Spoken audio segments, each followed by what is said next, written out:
PS4 is nearing 60 million consoles sold, and with Xbox Project Scorpio coming in 2017, could PS5 be the retaliation to Xbox's 4K console as soon as 2018?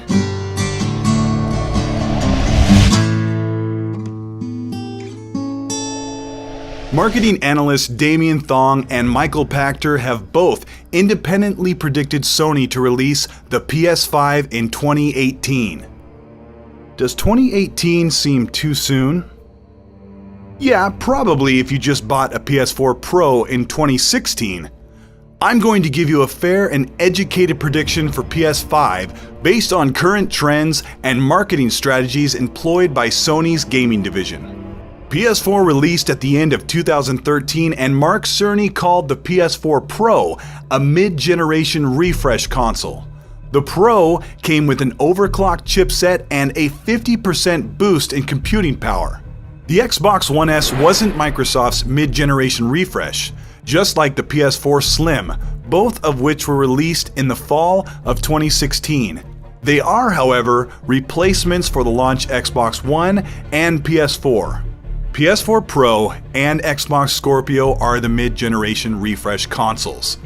To take mid-generation literally puts an expected PS5 in November 2019. Xbox Scorpio didn't come in 2016. Microsoft waited an extra year and delivered a true upgrade with very few compromises. To steal Microsoft's thunder at E3, Sony has to do two simple things. Number one, drop the price of the PS4 Pro from $400 to $350. This will eclipse the announcement of Scorpio's name and price. Experts predict the Scorpio to be priced at $400 or $500, and Sony's offering of a 4K-ish console at $50 to $100 cheaper than the Scorpio will take the wind out of Phil Spencer's bangs.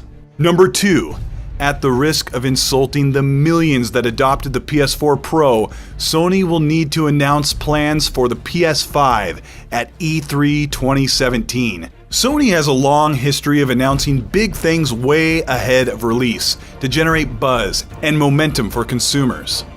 Sony purely won the hearts at E3 2016 by promising so many games that would not come until 2017 or 2018.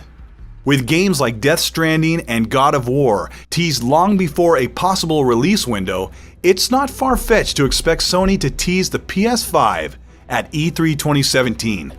Strong, supportive news reported on Xbox Scorpio in 2017 in front of E3, and even though PS4 holds dominance with more games and a massive sales gap, Sony should be worried about the ever-looming shadow of Project Scorpio. First, in the competitive technical arguments of console comparisons, Scorpio will have a distinct advantage across all multi-platform games. When Digital Foundry spells out frame rates and pixel counts, Scorpio will win over PS4 Pro every time.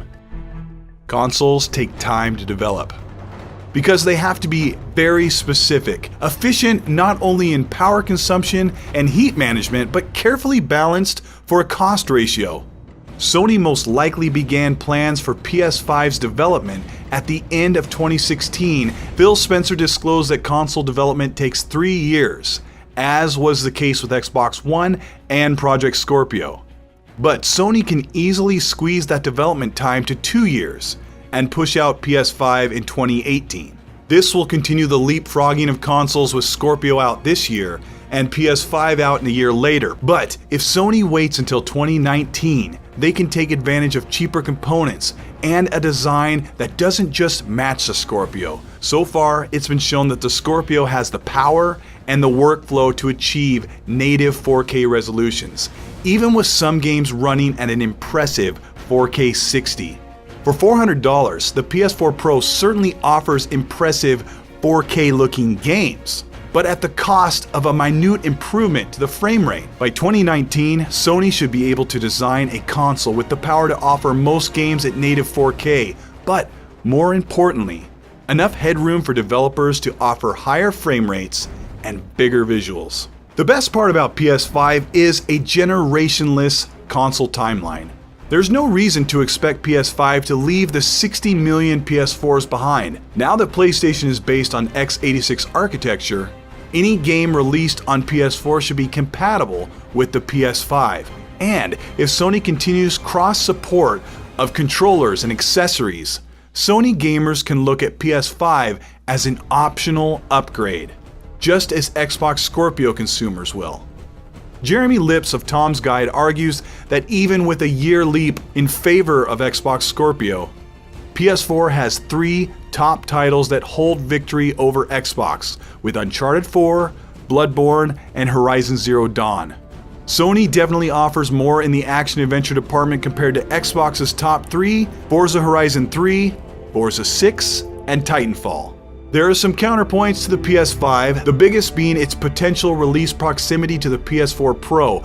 But since PS5 will likely have parity with the wildly successful PS4 and an optional upgrade, PS5 will continue Sony's dominance in the console market, and with Scorpio bringing a worthy offering to Xbox, both upgraded consoles look to offer PC quality experience in a closed box with support for your games for years ahead. This is Colt Eastwood. Thank you so much for watching. I want to know what you think of a 2019 release window for PS5. Leave it in the comments. Thanks so much for your support. Everyone's been really good and very helpful for my channel. I love to hear your feedback, and like I said, this is a channel where we have a conversation, we talk as gamers, so I want to hear about it in the comment section. I'll talk to you guys soon.